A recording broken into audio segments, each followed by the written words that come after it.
وَلَقَدْ يَسَّرْنَا الْقُرْآنَ لِلذِّكْرِ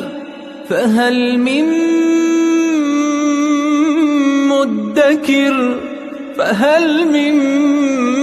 مُّدَّكِرٍ اعوذ باللہ من الشیطان الرجیم بسم اللہ الرحمن الرحیم الحمد للہ رب العالمین وصلی اللہ علی سیدنا و نبینا ابوالقاسم المصطفیٰ محمد وعلی آلہ الطیبین الطاہرین المعصومین اما بعد اعوذ باللہ من الشیطان الرجیم ان فی خلق السماوات والارض واختلاف اللیل والنہار لآیات لأولی الالباب صدق اللہ العلی العظیم۔ سورہ آل عمران کی آخری آیات میں پروردگار عالم اس پورے سورہ کے مطالب کے خلاصہ کو ایک جمع بندی اور ایک نتیجہ کے عنوان سے بیان فرما رہا ہے، اور قرآن کریم کی ہر سورہ میں یہ روش ہے۔ ابتدائی آیات اس میں اجمالی طور پہ اس سورہ کے معارف کو بیان کیا جاتا ہے، پھر اگلی آیات میں ان تمام مطالب کو کھول کھول کے مختلف اس کے نمونے، مختلف مثالیں بیان کی جاتی ہیں، پھر آخر میں ایک نتیجہ کے طور پہ وہی مطالب جو آغاز میں ہوتے ہیں انہی کی طرف بازگشت ہوتی ہے، پھر آخری مطالب کی۔ تو سورہ آل عمران کی آیت نمبر 190 اور اس کے بعد والی آیات تقریباً یہ 200 تک جو آیات، جو آخری آیت ہے اس تک جتنی آیات ہیں، اس میں خلاصہ کے طور پہ وہ افراد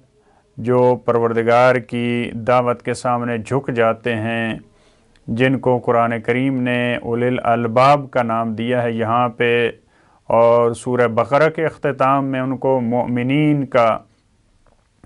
لقب دیا تھا، اور ان کی جو دعائیں تھیں ربنا کے ساتھ ان کا تذکرہ تھا سورہ بقرہ کے آخر میں۔ اور سورہ آل عمران کی جو آخری آیات ہیں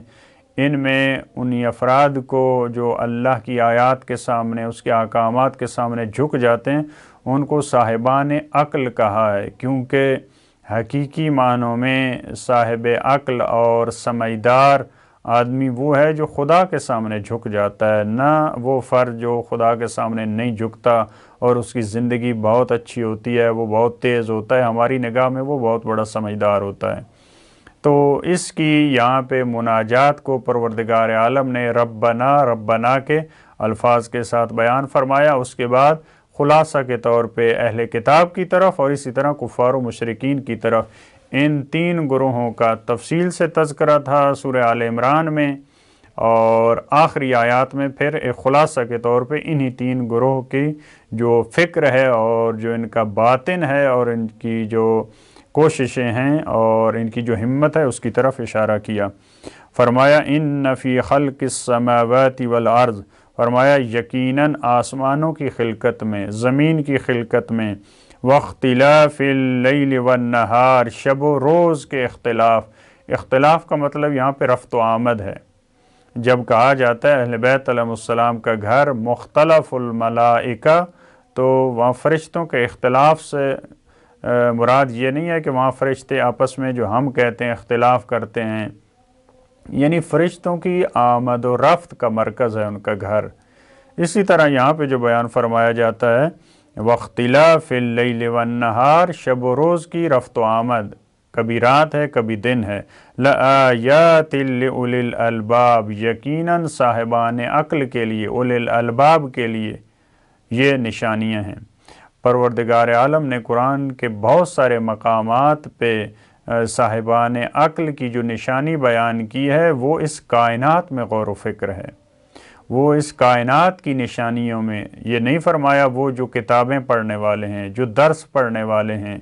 کیونکہ جو کائنات کی نشانیاں ہیں یہ بڑی عمومی نشانیاں ہیں، یہ ہر فرد کی دست رس میں ہیں۔ کسی شخص کے پاس یہ بہانہ نہیں ہے کہ میرے پاس زمین نہیں تھی، میں نے آسمان کو نہیں دیکھا، میں نے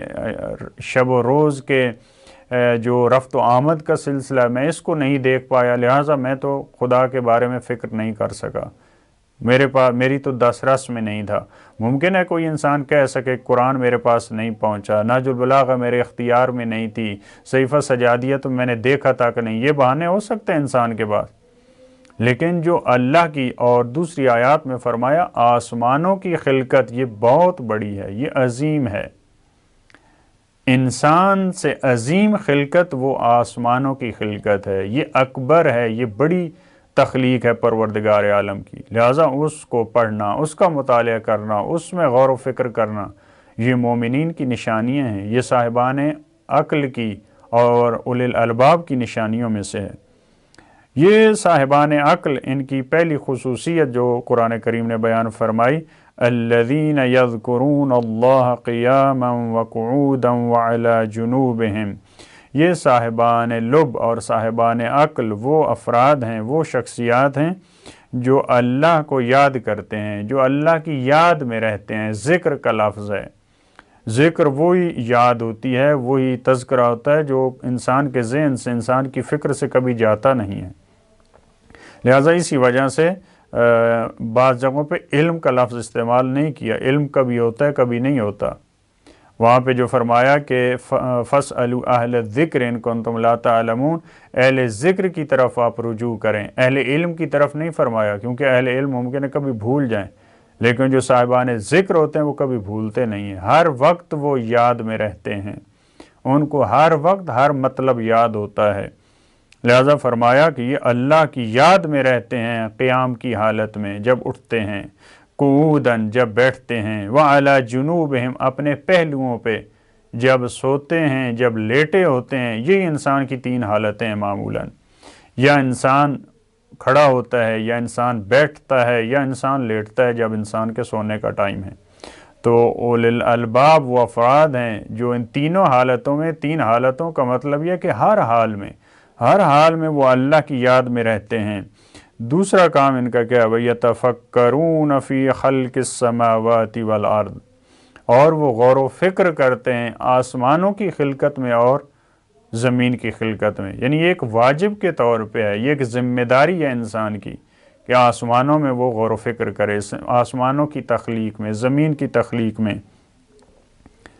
فکر کرتے ہیں، غور و فکر کرتے ہیں، اور ان کی مناجات کیا ہوتی ہے؟ ربنا ما خلقت هذا باطلا،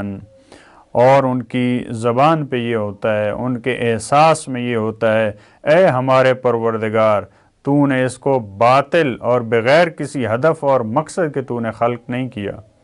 ایسا نہیں ہے کہ آسمان ایسے ہی بن گئے، زمین بغیر کسی ہدف، ہر چیز کا ایک خاص ہدف اور مقصد ہے اور اہم ہدف ہے۔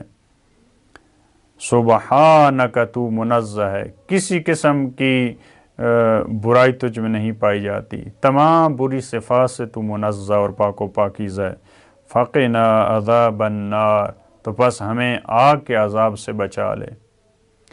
یہ اولی الالباب ہیں جن کی زبان پہ، جن کے عمل سے، جن کے دل سے کبھی بھی یاد خدا وہ محو نہیں ہوتی، وہ یاد خدا میں رہتے ہیں۔ لیکن دوسرا جو ان کا فکری کام ہوتا ہے، ہر وقت وہ اس کائنات میں غور و فکر کرتے ہیں، اور کئی روایات کی روشنی میں فکر کو، تفکر کو 70 سال کی عبادت یا کئی سال کی عبادت سے اس کو افضل قرار دیا گیا۔ اور یہاں پہ اولی الالباب کی یہ نشانیاں ہیں کہ وہ غور و فکر کرتے ہیں، جب وہ کائنات میں غور و فکر کرتے ہیں تو وہ اس نتیجہ پہ پہنچتے ہیں، اور یہیں تک محدود نہیں رہتے۔ آسمانوں کا مطالعہ کرنا، زمین کا مطالعہ کرنا، ان میں غور و فکر کرنا ان کو یہیں پہ روک نہیں لیتا، بلکہ ان کو قیامت تک لے کے جاتا ہے۔ یعنی ہمارے یہاں معمولاً جو سائنسدان ہوتے ہیں وہ اس طرح ہوتے ہیں، آسمانوں میں، زمین میں، اس کائنات میں وہ غور و فکر کرتے ہیں، لیکن بعض دفعہ پوری غور و فکر اور مطالعہ کے بعد آخر میں کہتے ہیں یہ پوری کائنات ایسے بس ایک اتفاقی طور پہ پیدا ہوئی۔ لیکن جو قرآن کی نگاہ میں اولی الالباب ہیں، جو صاحبان عقل ہیں، وہ یہاں پہ رکتے نہیں ہیں، لیکن اس کو آخرت کے ساتھ ربط دیتے ہیں، فقنا عذاب النار، یعنی ان کا قیامت پہ بھی عقیدہ ہوتا ہے، ان کا اللہ پہ عقیدہ ہوتا ہے، لہٰذا وہ پروردگار کی طرف پلٹتے ہیں، پروردگار ہمیں توفیق دے کہ ہم ان آیات الہی میں جو ہر انسان کی دس رس میں ہیں اور بڑی آسانی سے ہر فکر کا، ہر سطح فکری پہ فائز انسان اس کا مطالعہ کر سکتا ہے، اس کو درک کر سکتا ہے، پروردگار ہمیں بھی اپنی ان آیات میں، نشانیوں میں غور و فکر کی توفیق عطا فرمائے۔ اللہم صلی علی محمد و آل محمد۔